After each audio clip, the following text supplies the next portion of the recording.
हल्द्वानी से भाजपा के लोकसभा चुनाव प्रत्याशी अजय भट्ट ने अपने चुनावी कार्यालय का हजारों कार्यकर्ताओं के साथ स्वागत किया। वहीं इस मौके पर उन्होंने कहा कि आज जिस प्रकार से नरेंद्र मोदी जी की पूरे संसार में जय जयकार हो रही है और उनके मार्गदर्शन पर 2024 का लोकसभा चुनाव भी लड़ा जा रहा है, उस हिसाब से नरेंद्र मोदी ही पुनः हमारे अगले प्रधानमंत्री होंगे। इस बार 400 सीट विजय करके भाजपा केंद्र में अपनी सरकार बनाएगी। वहीं कांग्रेस की सीट को लेकर कहा कि अभी तक नैनीताल सीट से कांग्रेस ने कोई भी उम्मीदवार की घोषणा नहीं की है। इससे साफ होता है कि कांग्रेस के पास भाजपा के सामने खड़ा करने के लिए कोई भी प्रत्याशी दिखाई नहीं पड़ रहा है। साथ ही इससे साफ होता है कि इस बार का चुनाव जनता ने पहले से ही मन बना लिया है और कांग्रेस को इस बात का पता चल गया है, इसलिए अभी तक अपने प्रत्याशियों की घोषणा भी नहीं कर पा रही है और न ही कोई भाजपा प्रत्याशियों के सामने खड़े होने की हिम्मत कर रहा है। 2024 में भाजपा 400 से अधिक सीटों से जीतकर अपनी सरकार बनाएगी।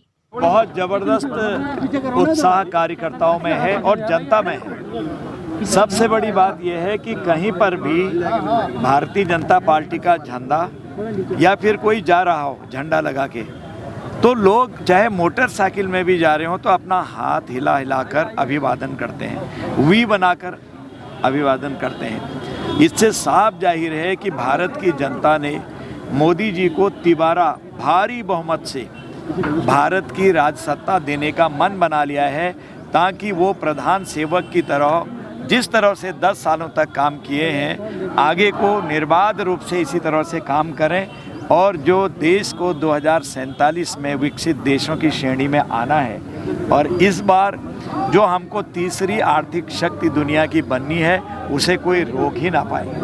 पिताजी, अभी तक कांग्रेस की लिस्ट जारी यहाँ पे नैनीताल सीट से नहीं हुई है, क्या लगता है कि प्रतिद्वंदी अजय भट्ट के सामने नहीं है? नहीं, मेरा कुछ भी कहना इसमें उचित नहीं होगा।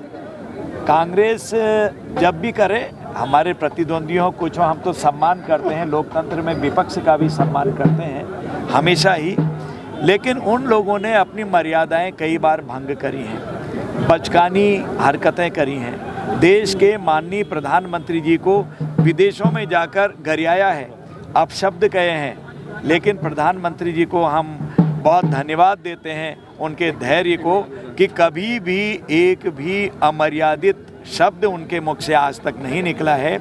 आज चाहे कोई कंकड़ तोड़ने वाला हो, बजरी निकालने वाला हो, सड़कों में काम करने वाला हो, बेलचा चलाने वाला हो, रेहड़ी पटरी पर छोटे मोटे काम जैसे सब्जी बेचने का काम, पान बीड़ी सिगरेट है, कई चीज़ें ऐसे बेचते हैं छोटे छोटे, कोई पकौड़ी बनाता है, कोई चाय बनाता है, ऐसे लोग आज मोदी जी में अपनी छवि देखते हैं। पहले से लोग भ्रमित करते थे, भ्रमित करने के कारण क्या होता था कि वोटों की कीमत लगाते थे विपक्ष के लोग। आज आम आदमी को पता हो गया कि उनका एक वोट उनकी तकदीर बदल सकता है, बच्चों का भविष्य बदल सकता है, जैसा कि इन 10 सालों में मोदी जी ने करके दिखाया है। पूरे संसार में भारत का कायाकल्प कर दिया है। इसलिए कोई दिखता नहीं है। मैं इसलिए ही मैंने कहा है कि मोदी जी के सामने कोई टिकता भी नहीं है। बढ़िया, जो गठन चल रहा है वो बीजेपी का असर पड़ेगा उस पर, गठबंधन को लेकर जो गठबंधन करके लोगों ने? कुछ भी नहीं होता है। कितने गठबंधन आए, कितने चले गए हैं। अब जहाँ तक रही, अभी तक टिकट नहीं किया है, जल्दी कर देंगे, 2-3 दिन बाद तो होना ही होना है। कितनी सीटें? देखिए, मैं अपने मुख से तो कुछ नहीं कहूँगा, जनता की आवाज़ है। जो जनता ने एक नारा दिया था पहले से, अब की बार 400 पार, और वो सही होता दिखाई दे रहा है। आप देखिए, जहाँ जा रहे हैं वहाँ जन सैलाब उमड़ के आ रहा है, जो लोगों की मानसिकता भारतीय जनता पार्टी के प्रति असीम प्रेम को दर्शाता है।